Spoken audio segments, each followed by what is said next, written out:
Semarang ke Yogyakarta, kemudian siang hari kurang lebih efektif sudah Yogyakarta berhasil dikuasai oleh Belanda pada saat itu. Yang menarik pada saat itu, beberapa tokoh Republik sedang ada di Yogyakarta, ada yang juga tidak di Yogyakarta. Bung Hatta pada situ sedang di Kaliurang, kemudian berkumpul dengan Bung Karno dan lain-lain, memimpin sebuah rapat singkat dan memutuskan beberapa hal terkait dengan kepentingan Republik pada saat itu. Jadi mereka berkumpul di Gedung Agung, nah ini ada yang dari Yogyakarta, memutuskan beberapa hal, termasuk ajakan Bung Jenderal Sudirman yang kemudian bergerilya dengan perintah kilat nomor 1, kemudian membuatkan beberapa hal. Secara sederhana ada 3 hal. Yang pertama adalah memberikan mandat kepada Safruddin Parawiranegara untuk memimpin menjadi pejabat presiden. Waktu itu kita sebut pemerintahan darurat Republik Indonesia yang kebetulan sedang di Sumatera Barat. Kemudian memutuskan militer untuk tetap melakukan perlawanan secara militer, bergerilya, dan Bung Karno dan beberapa pemimpin Republik tetap meneruskan perjuangan dengan berdiplomasi. Ini alasan kemudian kenapa mereka kemudian dipindahkan. Tanggal 22 Desember, ada 7 tokoh Republik yang kemudian dibawa dari Yogyakarta menuju Pangkal Pinang. Ada Bung Karno, Bung Hatta, Agus Salim, Sahril, kemudian Komodor Suryadharma, kemudian dengan Mr. Asaan. Tapi yang turun di Pangkal Pinang, kalau Bapak Ibu kemarin mengunjungi Bangka melalui Pangkalan Udara Pati Amir, pada saat itu masih disebut Pangkalan Udara Kampung Dul, hanya 4 orang yang diturunkan. Bung Hatta, kemudian Komodor Suryadharma, Mr. Asaan dengan satu lagi seknek Mr. Agip Tinggadityo. 4 orang, sementara 3 orang sisanya itu melanjutkan penerbangan, jadi tidak turun pesawat sama sekali. 3 orang ini adalah Insinyur Soekarno, Agus Salim dengan Sahril. Mereka melanjutkan perjalanan ke Brastagi di dekat Medan. Kemudian nanti tanggal 31 Desember 48 dipindahkan lagi ke satu kota kecil bernama Prapat di Danau Toba. Kemudian perjalanan waktu, karena kemudian terjadi tekanan-tekanan politik secara internasional dari PBB, kemudian datanglah Bung Karno dari Prapat melalui Catalina, kapal pesawat terbang yang mendarat di air, amfibi pada situ, kemudian disambut oleh rakyat Bangka dan kemudian berkumpul di bangunan ini untuk memutuskan dan mengambil kebijakan tentang perjuangan diplomasi Republik Indonesia. Bangunan ini, Pak? Ya, di bangunan ini, di Sanggaran Menuding. Ini penghantar dari saya tentang arti penting bangunan ini gitu. Jadi Bung Hatta dari tanggal 22 Desember 48 sudah berada di sini sampai nanti 6 Juli 49, kurang lebih 7 bulan. Bung Karno kemudian menyusul di tanggal 6 Februari 49. Tapi kemudian tidak berada di bangunan ini secara penuh, hanya mengadakan pertemuan. Ada beberapa pendapat. Yang pertama, memang Bung Karno tidak menyukai cuaca yang begitu dingin. Dengan Agus Salim pada saat itu juga yang sudah agak sepuh. Sementara Bung Hatta, kemudian Agip Tinggadityo dan lain-lain sudah terbiasa dengan cuaca dingin. Mereka bersekolah di Eropa, di Belanda, di Leiden. Jadi terbiasa dengan cuaca dingin, berbeda dengan Bung Karno yang ya kuliah di Bandung, dingin juga tapi tidak sedingin tempat itu. Ada pendapat yang kedua menyatakan bahwa kebetulan yang di Menunding itu adalah pemerintahan eksekutif dalam arti kecil.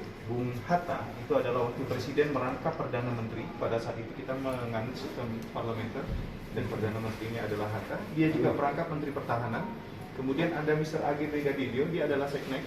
Kemudian Mr. Asaan, dia adalah Ketua Komisi Nasional Indonesia Pusat, KNPI, MPR pada saat itu, dengan satu lagi Komodor Suryadharma. Jadi semacam eksekutif kecilnya yang memang meramu membuat kebijakan dari tempat ini. Oke, dari sini Bapak Ibu nanti bisa memindai data terkait data yang lebih lengkap tentang sejarah Menunding. Ini langsung menuju kepada museummenunding.com. Beberapa informasi sejarah, gambar-gambar dan foto-foto ada di sana. Bisa di-scan untuk mana di sana. Sekarang saya coba ngajak Bapak-bapak mengenali 8 tokoh yang perlu diasingkan di Mentok dalam kapasitas gambar-gambar kecil. Sengaja yang dipertontonkan atau dipertekankan tanggal 30 Desember 48. Mr. Rum berdua bersama Mr. Ali Sastro. Mr. Rum ini adalah Ketua Juru Runding atau Ketua Diplomasi Republik Indonesia. Dengan Mr. Ali Sastro, dia adalah Menteri Pengajaran, Menteri Pendidikan pada saat itu. Didatangkan dari Yogyakarta ke Bangka tanggal 30, ada 2 orang, Mr. Ali Sastro dengan Mr. Muhammad Rum. Yang ketiga adalah Agus yang kami pandang cukup tepat, karena dari bangunan ini yang kemudian Belanda lewat Van Rooyen menyatakan Republik Indonesia sudah tidak ada. Yogyakarta ibu kotanya sudah berhasil diduduki dan para pemimpinnya sudah disipasi. Dan kemudian bahkan malah internasional mengakui keberadaan Republik Indonesia akibat perjuangan yang ada di sini. Oh, kemudian Muhammad Hatta, ada Bung Karno, ada Suryadi mengenali bangunan ini dari sisi pada kesadarannya. Baik. Tadi Bapak Ibu sekalian melalui jalan yang ini masih sama. Ini adalah foto udara di sekitar 1930 beberapa tahun ketika dia sudah dibangun.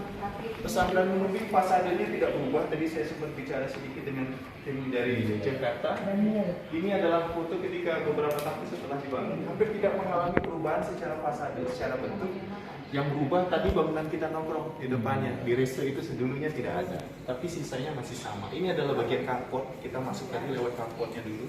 Sebetulnya mukanya adalah dari depan sana. Jadi kalau foto menggunakan depan saja. Karena belakang. Ya, ini kita. Ini dulu adalah muka dari bangunan ini. Karena nanti beberapa foto legendaris itu diambil dari depan. Baik ya. Bangunan ini dibangun di 1927, tahun 1928 diresmikan dengan nama Menumbing Bek Hotel dalam beberapa arsip Belanda. Bek itu merujuk kepada sebuah tempat penginapan pegunungan seperti di Bogor atau di Jawa Tengah seperti di Ambarawa atau di Salatiga. Dia sebetulnya bukan dibangun oleh pemerintahan Hindia Belanda, tapi dibangun oleh perusahaan timah Belanda. Dia ya seperti Pertamina membangunkan tempat penginapan mereka. Jadi hanya dipergunakan oleh elit pejabat perusahaan timah Belanda pada saat itu. Dibangun 27, 28 diresmikan dalam catatan Batavia topografis. Bangunan ini di tahun 30 sudah memiliki dukungan infrastruktur berupa listrik dengan genset, kemudian air bersih. Air bersihnya cukup baik karena beberapa tokoh nasional kalau kembali mencari sumber air lebih lengkap. Dia tidak dari sungai, tapi dari kalau bahasa Bangka dari tumbek. Tumbek itu air yang keluar dari celah batu. Jadi air itu cukup bersih, berada di puncak ketinggian 445 dari permukaan laut, tidak tinggi, tapi hari ini cukup dingin, sabutnya kelihatan. Karena di Bangka tidak ada gunung, hanya ada hill, bukit. Tinggiannya tidak ada yang menyentuh 1000, ya, ini juga antara 145. Bangunan ini bergaya seperti kastil, didominasi oleh penggunaan material batu granit. Bata sangat sedikit sekali, hanya beberapa bangunan pendukung yang menggunakan bata. Sisanya adalah batu granit Bangka yang tekniknya dipecah bukan lewat pabrik, kemudian dipilih untuk disusun secara sistematis dan terlihat estetik. Kita bisa lihat ke atas. Sudah ditetapkan sebagai cagar budaya di tahun 2010, kemudian di tahun 2015 menterinya masih Pak Anies waktu saat itu menetapkan ini sebagai peringkat nasional. Jadi bangunan ini adalah satu di antara dua bangunan peringkat nasional cagar budaya yang ada di Bangka Belitung. Jadi Bangka Belitung tidak punya banyak, hanya ada dua. Pesanggaran Menumbing dengan Peserahan Udaha Mentok, tempat pengasingan Bung Karno yang di bawah. Oke, kurang lebih itu sengaja dibuat lengkung supaya visualnya mendekati kondisi aslinya. Nah, saya mau ke gambar ini, tapi saya sarankan Bapak Ibu sekalian berdiri di dekat seperti saya, karena akan melihat satu mozaik. Ini optical illusion, memang mendekatkan tokoh dari permainan gambar. Bung Hatta menjadi ikonik dari bangunan ini karena beliau paling lama di sini. Kalau baca buku beliau, Memoir untuk Negeriku di buku ketiga, fase Bangka dicatatkan sendiri oleh beliau. Jadi Bangka, Menumbing, nanti ada satu tulisan beliau tanggal 2 Juli 49, judulnya Kesan dan Pendapat, semacam ucapan perpisahan dia dengan rakyat Bangka. Ada kalimat yang menarik, kalimatnya dibuka dengan kata, kegembiraan rakyat Bangka tentang kemerdekaan Republik Indonesia adalah nyata. Pekik merdeka adalah salam rakyat di seluruh pulau ini. Itu kalimat pembukanya dia.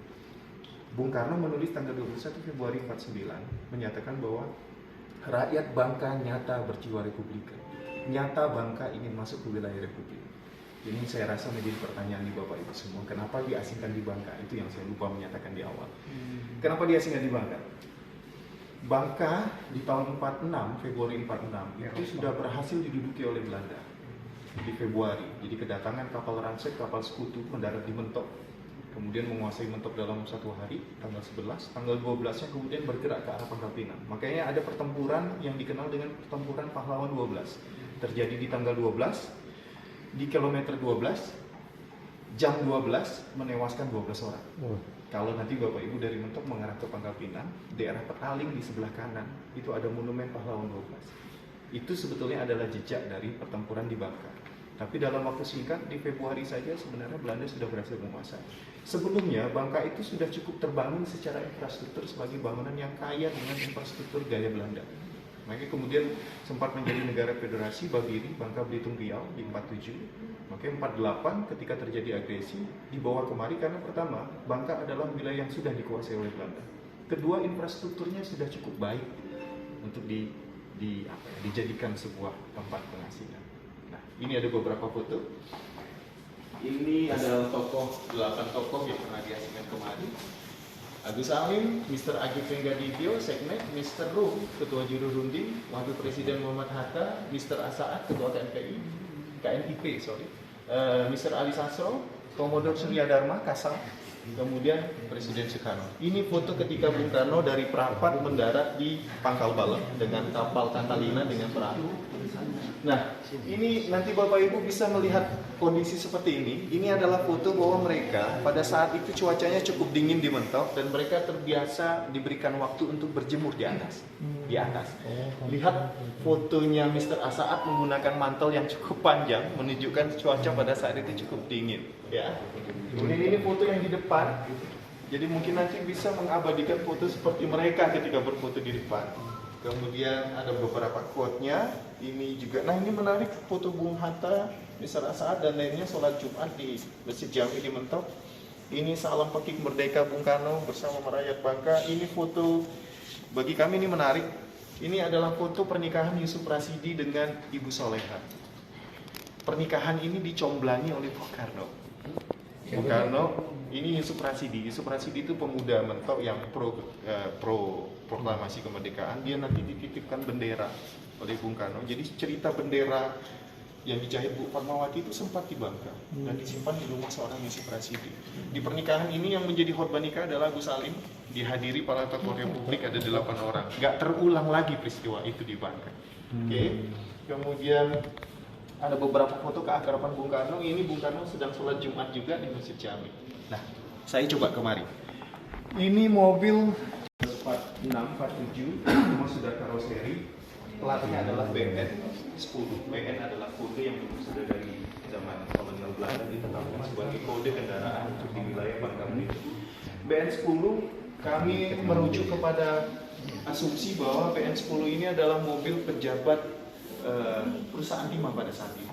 Sementara Bung Karno dulu waktu dijemput dari Pangkal Balam itu menggunakan BN 2, mobil residennya pada saat itu. Jadi gambarnya ada di belakang itu. Bung Karno duduk di kap mobil BN 2 ketika dijemput dari Pangkal Balam. Mobilnya nggak guna berjalan karena orang terlalu banyak untuk menyambut. Jadi mobilnya cukup didorong aja dan Bung Karno memilih duduk di depan kap untuk menyapa rakyat Bangka. BN 10, kalau cerita orang Bangka, BN 10 adalah mobil yang identik dengan mobil menunding karena BN 10 ini memang paling sering digunakan oleh para tokoh yang diasingkan di bangunan ini. Jadi ada cerita lucu juga kalau mobil ini berkeliling Mentok itu biasanya diteriaki sama pekik merdeka sama rakyat Bangka, pemuda-pemudi bahkan anak-anak. Suatu ketika mobil ini pernah melintas di pasar Mentok, diteriakin merdeka, dikejarin sama pemuda, rupanya keluarnya Belanda. Tapi nggak peduli, tetap diteriakin merdeka. Jadi mobil BN 10 ini juga sudah ditetapkan sebagai cagar budaya dalam bentuk benda, dalam upaya untuk direkonstruksi, dikembalikan lagi mesinnya, kondisinya untuk mengingat jejaknya tentang itu. Masih jalan ya? Mesinnya ada tapi tidak sempurna lagi. Ada beberapa suku underbillnya juga sudah tidak tersedia secara lengkap. Oke, sampai di sini Bapak Ibu ada pertanyaan mungkin? Itu kacamata siapa? Itu replika dari kacamatanya Hatta. Oh. Kami punya satu lagi sajian visual untuk Bapak Ibu semua. Ada ruang tata pamer yang akan kita pertontonkan. Cuma ada beberapa syarat nanti yang akan silakan memilih, ada tempat duduk juga untuk yang tidak kuat berdiri terlalu lama, Bapak Ibu sekalian. Ini tolong